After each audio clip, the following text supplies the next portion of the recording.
it's me, Renee. I'm back. And yeah, this is a tag, not an original one, as you can see. It's Kara's from Wild Book Gardens tag, the knitting book tag.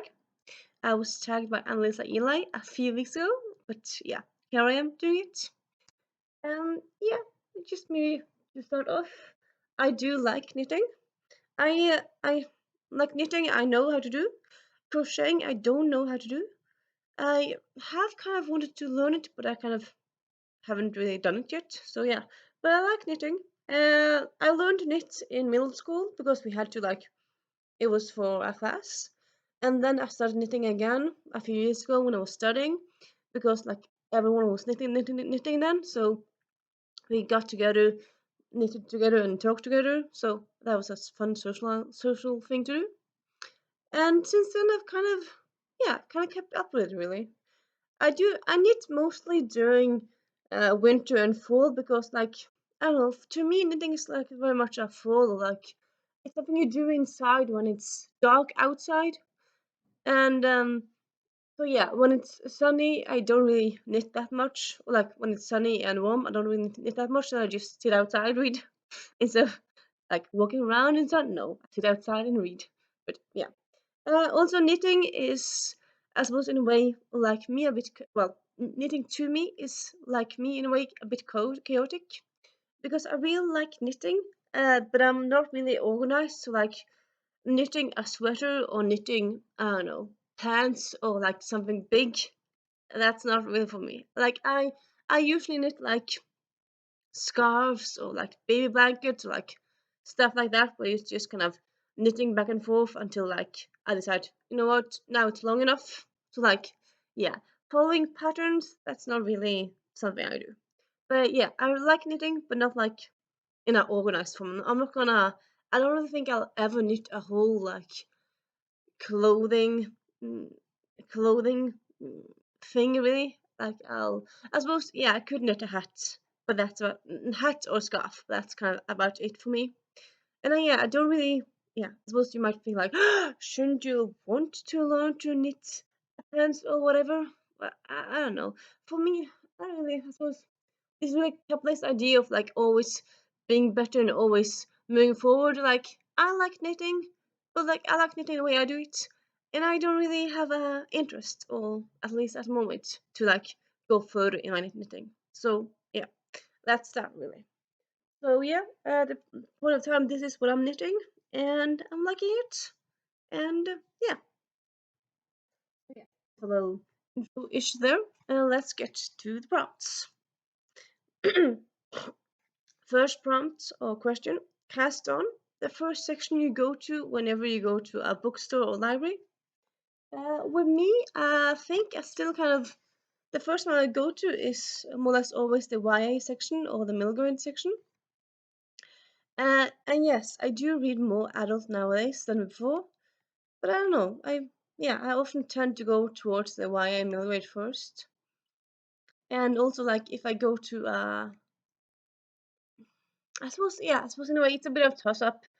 I suppose it depends on why I'm going to going to the library. I suppose, yeah, it depends also if I'm going to a library or bookstore.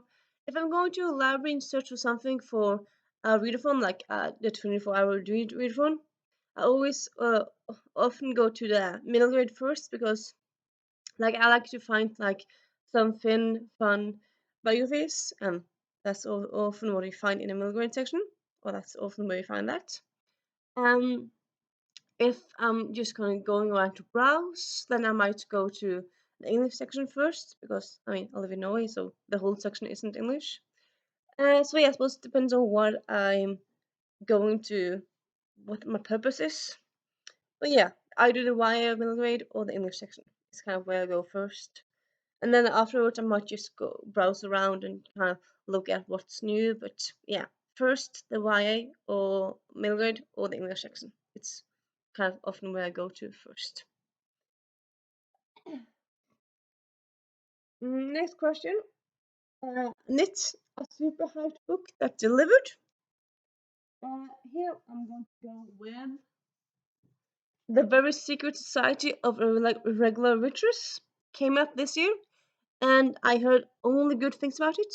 And yeah, definitely delivered because yeah, to me this is one of my favorite reads of this year, and I had a really good year, good reading year. So yeah, this one definitely just deserves the hype, at least in my opinion. Moving on because there's a lot of questions. Pearl, a bus, so let's say a book that deserves more love.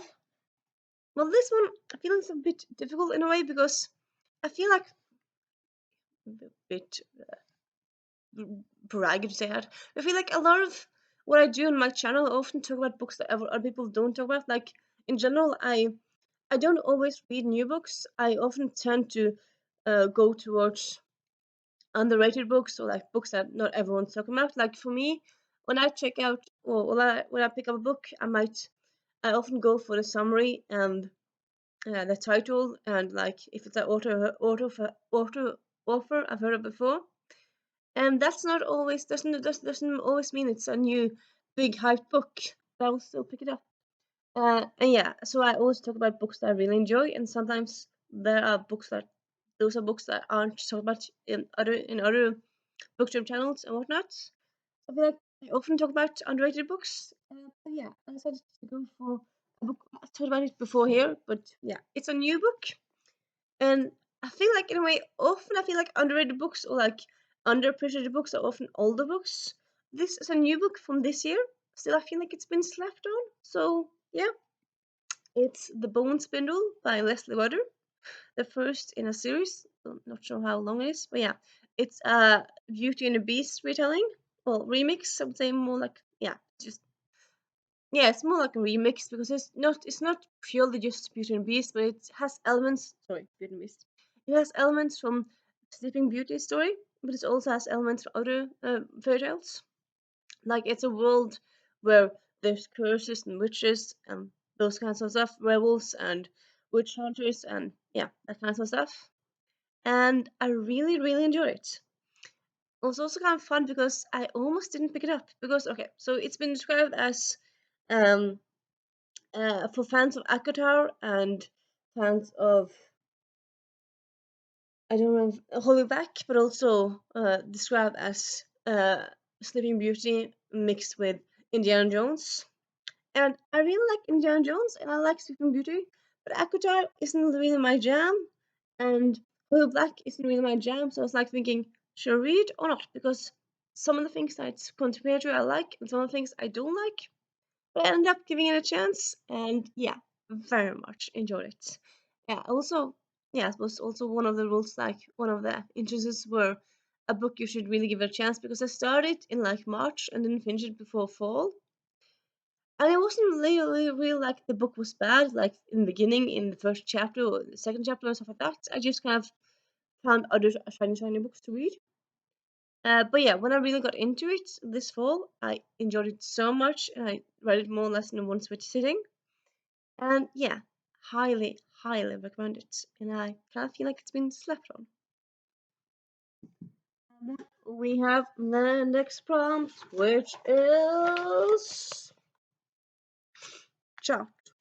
A book or author you've been meaning to read, which yeah, most of my TBR books are books I kind of meaning to read. Like I usually I'm not shy about doing nothing or like giving books away to charity. So like if I buy a book and then I realize afterwards, you know what, I'm not gonna read this, I'll probably give it away to charity. So the books that I own are books that I want to read. But yeah, a book I have that I have not read yet, but I have planned, but just haven't done yet. It is Mystery and Mayhem by all these different people. It came out last year, so and I bought it last year, so I had it on my TBR for a whole year. I've read a few pages. You see, I have a bookmark in it, but I haven't gotten far in it, and I've had it on many TBRs, but I don't know. I just haven't read it. I suppose because it's an anthology of mysteries, and it's not like a long. It's not like one story. Maybe that makes me not want to pick it up. I don't know. But I do want to pick it up. I yeah. I don't know. I don't know. But yeah. It's still on my TBR. I just haven't finished it. Oh. read most of it. So yeah. And then we have, yeah, the devil pointed needles. So a book series you can read out order, and a book series you can't. So a book series. Okay, give me a little moment. So yeah, book series I would say you can read out order is the Graceling series. So the first was a trilogy, and then became. I'm not sure if it's gonna end up being like septology with like 6 books, or if it's gonna be more. I'm not sure, but yeah, it's a huge world, so I suppose you should write a lot of books. But yeah, anyway. So this takes place after the first book was published, Fire. But it's set in the same universe but different setting, like different location. And then Bitter Blue is a character from the first book. But again, wouldn't really say you have to read the first book to understand Bitter Blue. And then also Winterkeep. I would say also maybe in a way Winterkeep is quite different, so you don't really need to read the other ones at all. So yeah, it's a very companion series. Like most of them take place in a different what's the word again? In a different like time than the others. Like some companion books takes place at the same time or close in time. These often takes place like 10 years between them or like 50 years between them. I think this one actually takes place like 50 or something years between before the first one and yeah, whatnot. So yeah, definitely a book you don't really need to read in order. Though I suppose if you read Bitter Blue before you read Graceling, you'll be spoiled, but I suppose it takes place after Graceling, so I mean when something takes place after something else in a universe, of course you'll be spoiled. But it's not really like you have to read them. Like yeah, it is legit companion series. You don't really have to read them in order. I suppose also like if you feel like you want to read Fire, but none of the others interest you, you can just read one of them. So yeah. And then the other one where people think where people think you can read them out of order, but you really can't. I feel like it's a bit difficult. I suppose I could have gone with a romance trilogy. Uh, But like, yeah, I feel like yeah, I don't know what I was thinking there. But yeah, anyway, here I'm going to go with the Skulldugger Pleasant series, which, in a way, I suppose you could understand reading them out of order because this series, every book has its own mystery, which is more or less more or less wrapped up in one book, but it's set in the same universe, and like so the first series consists of 9 books, and it's kind of like three trilogies in a way because there's like a storyline or 3 books that kind of yeah, like it starts in one book and then it kind of hints and like it gets moved forward in second book and then third book it's resolved. So yeah, I would say like it's not like even though I suppose you could also I suppose read one of these books and not read the rest if you want to do that. But at the same time, like, yes, Scholar Person is an urban fantasy series, but it's an urban fantasy with like the world is so huge. There's secret cities, secret societies. There's so much secrets. There's so much stuff that I would say it's kind of much easier if you read them in order. At least, yeah, a few of them in order. So yeah, I would say it's I suppose you don't have to read this in order, but it's quite prudent. It's quite prudent and smart to do it that way. Then the next up is blah blah blah. A book you heard negative reviews of, but you love. And now with this one, honestly, yeah, this is I suppose in a way cheating because I didn't really hear that many negative reviews of it. Okay, so I did. I talked about someone while bother reading it, after bother reading it. Okay, I talked about this book with someone online, like in the booknet, and they felt like this book was not as good as the first one, while I quite enjoyed it. I enjoyed the first one as well, but I don't know. It's been a while since I read it now, but yeah, I feel like I enjoyed it slightly more than the first one. But other than that, I haven't heard many people say that they didn't enjoy this one, so it's slightly cheating. I don't know. For me, like often a lot of the books that I read that I enjoy, also a book that have gotten good reviews on others people as well. So it was kind of a difficult one to answer. I'm going with My Plain Jane by Brody Ashton, Cynthia Hunt, and Jodie Meadows. So this is the Lady Jane's um, take on Jane Eyre. In this one, Jane Eyre and Charlotte Bronte are both like alive, like they're friends. So it's not like in real life, Charlotte Bronte was a fictional character. In this one, she's not. And yeah, honestly, I really like this book. Other people didn't enjoy it as well, but I really enjoyed it. So yeah. Then we have blah blah blah blah blah. Skeen, a trope you can't stand. Now, I don't know if this is trope. How do you define trope? I say like in a way, trope is a bit difficult to define because some people like say like a trope is like a characters that do this often or like something that they do or different things like that. I feel like maybe in a way maybe I suppose maybe tropes is something that happens over and over again. And okay, I'm gonna say something and it might not be a qualified trope, but I'm gonna say it because I recently saw it's used and I kind of is annoyed. And also maybe it's something that's more used in movies and TV series than it's in books, but I also feel it's used in books. So yeah, I'm gonna say it. So yeah. Also, I suppose first a little bit of backstory. Okay, I'm Renee. I've been a vegetarian for 15 years now. Quite a many years. I've been thinking about going vegan now and then. Haven't done it yet, but yeah, I've been a vegetarian for a long time. Really enjoy that. I've been to vegetarian festivals like with vegetarian food. I've been to lots of vegetarian restaurants. I mean, yeah, love it, love it. So yeah, naturally, I suppose not naturally, but yeah, for me at least, naturally, what kind of bugs me so much is that like 98% of the time when people talk about vegetarians or vegetarian food in media, movies, TV series, books, uh, it's quite often like they talk about like it's quite often talked about from a meat eater's point of view because like they talk about how oh vegetarian food it's not good, it's just bland, it's just salad. They always like down talk it.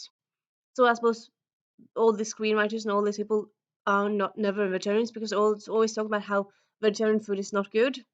Which yeah, some of it is not good, yeah, but most of it is so delicious. I just so tired of that trope or that thing happening. So annoying. Also, yeah, very seldom you have a vegetarian as well as a protagonist, and that's kind of like, can't you have more protagonists being vegetarian? I mean, it's not a big thing to have a representation, but yeah, I would kind of like to have more books where the protagonist is vegetarian and yeah, enjoying it, not like being forced upon it because some doctor says you have it, but like being a vegetarian and loving it. And so yeah, that's that. Um, a ghost spot. Yeah. I offer that's good. That's a good fit for you. And I suppose kind of like Annalisa, I would say a lot of authors I really enjoy a lot of their books for. Like before, I used to have like lots of offer by authors, but then I read one or two books by them and thought like, oh, you're not good at all. And so I'm like, do I have author by authors now? I'm not quite sure. I suppose, and that's kind of like the same question here. Like, do you have authors that you love everything from? So I'm gonna actually I'm gonna use this one, Sarah Kuhn, which yes, okay. So she has two books. Yeah, I believe two books that I haven't read yet, well, outside of this series. So I can't talk about all of her books in general, but I've read five out of six books in this series, and I love them all so much. So yeah, Sarah Kuhn, and also like this series, I would say like she has six books in this series, and I think she has like two or three books outside of the series. So I suppose most of her authorship of her backlist I really enjoy. So Sarah Kuhn, she's not let me down yes. So yeah, probably she will not. I don't know, but yeah, probably she won't. Sarah Kuhn, definitely. And then a stitch marker, a specific scene. that stands out to you? You still can't remember specifically? I suppose this is kind of difficult because I've read so many books, and so sometimes some books, some scenes might blurb into each other, and you might forget them unless you read it. But I feel like this question is kind of like a book that kind of lives, a scene that kind of lives in your brain. And honestly, after a little thinking, I remembered, yeah. So there's a scene in Shadowland or Love You to Death, I suppose, depending if you're talking about the American or British title. But yeah, in the first Mediator book by Meg Cabot, where okay, in case you don't know, Sue Simon, she moves to across the country from New York to North Carolina because her mom is remarried. She gets a stepdad, stepbrothers, a new a school, or whatnot, and then she's a new kid in town, and she finds friends, luckily because of stuff happening. And yeah, so this is a scene. I would say like a bit of a more than halfway through the scene through the book, but it's actually not spoiler in it at all. But yeah, so one of our friends, Adam, he just got his license. So Adam, Suze, and Cece, they're sitting on the beach because North Carolina, of course, it has beaches. So they go sitting at the beach. They're looking at the sun going down, and they're kind of just enjoying the moment of the beauty of the serenity of the moment. And they're sitting there and watching the sun, watching the sea, and they start to sing that Beatles song, "Here Comes the Sun," or they start to say, "Here Goes the Sun." and uh, and it's all right, and it's just such a calming, nice scene, and yeah, I really love that scene. That's quite a delightful, nice scene, and yeah. Then we have, let me see, next prompt. Yes, bookish taste buddies. Like, where do you like? Do you have someone that you always know that will give good recommendations? I don't know. I take recommendations from a lot of places. Like on BookTube, I find recommendations yeah, I look at like what's new and like new tips, or like Instagram. I've used Instagram this year, so I've taken some recommendations from there. Um, but yeah, like go to place, I would say maybe probably yeah, the Parasol Protectorate, because that's a favorite series of mine. And there's a Parasol Protectorate Facebook group where we talk about the book series, but also a lot of other stuff. Like we all love the book series, or most of us do. So people often ask, "Do you have a good recommendations?" Or Gail Carriger might post about a book that she loves that she's read recently, and like 98% of the time, those books really work for me. So yeah, I would say that group and Gail Carriger are kind of my taste buddies. Also, kind of fun, but I kind of noticed that me and Gail Carriger actually have a lot in common. Like we love the same TV series. We love the same. I love the same books. We have a lot of things in common. And though we're not. I mean, she's American. Norwegian. Yeah, we don't have all things in common, but we have like pop culture style. We have it in common. So yeah, I suppose I can trust her really. Then Scarf, a good book to get you into a genre. So here, I end up going like thinking about well, what genre should I choose and like what book. Kind of a bit difficult. I end up going with The Clockwork Scarab by Colin Gleason. Okay, so this is a middle grade. I want to say middle grade. They start out being 12, and like a lot of series, they don't age for the series, but they age in this series. They start out being 12, and I feel like in a way the whole series kind of feels middle grade ish. So I'm gonna say middle grade series, even though the end at 15 in the last book. But yeah, so this it's a historical fiction series, but also with some magic in it. But it's not like it's very complicated magic system, and it's not like it's very complicated. It's a steampunk series, but I would say maybe it's mainly historical mystery with steampunk elements.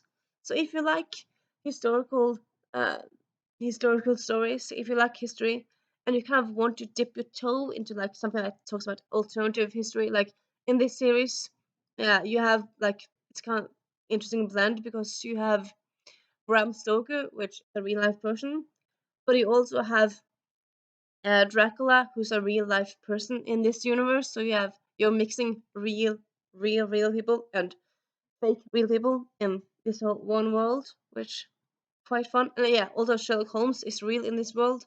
Well, in our world he's not, but Bram Stoker was. So yeah, and yeah, it's also quite easy. It's not like a book with like long chapters. The chapters are quite short. It's multiple point of view, and yeah, I just highly recommend it for a lot of points, really. So yeah, check out this series.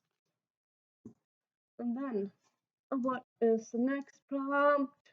Prompty. Blah, blah, blah, blah, blah. Yes, and then what is an underappreciated appreciated author? Again, it's kind of like, well, I talk about a lot of first I feel like I want to really talk about, and yeah, so I don't. Also, I don't really want to repeat myself too much. But I'm gonna go with, you know what, moment. I'm gonna go with Theodora Gus of the blah, blah, blah. What is the vault's called again? Blah blah blah blah blah. The Extraordinary Adventures of the Phoenix Club. So extraordinary gentle woman. So this is a trilogy.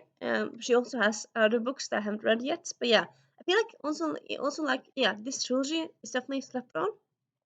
It's so good. It's all those gothic classics like Dracula, Frankenstein, Island of Dr. Moreau, those kind of classic old style white man male books. But you have the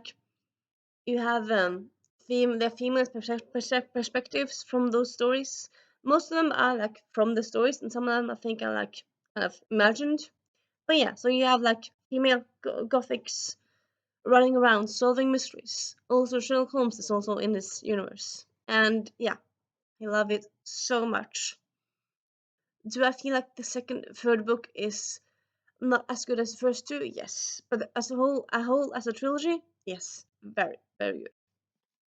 So yeah, this the series and also Theodorgos definitely feel like it's been slept on. And then we have last but not least, well, I suppose I might be doing this in a weird order, but yeah. Um, yeah, a weirdly specific trope that you really enjoy or specific thing that you enjoy.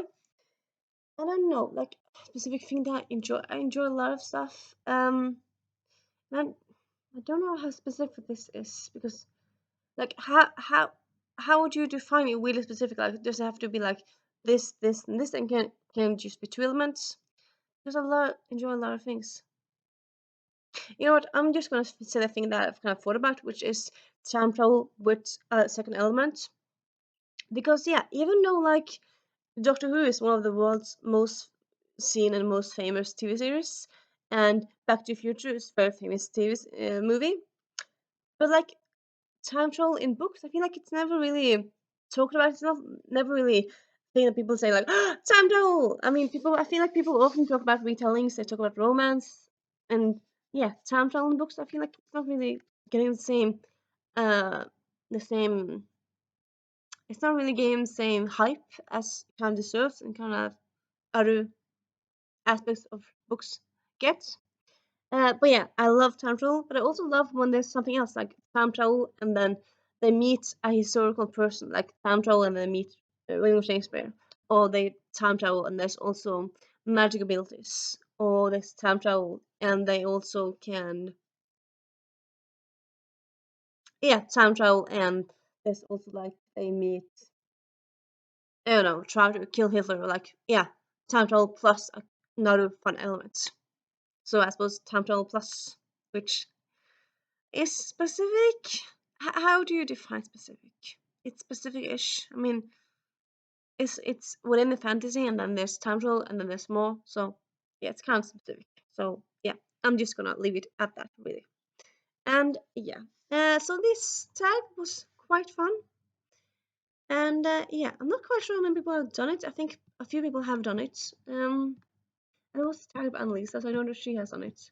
You know what? I'm just gonna simply say, if you see this and you want to do it, tag you're it. And yeah, I'll see you soon. Bye.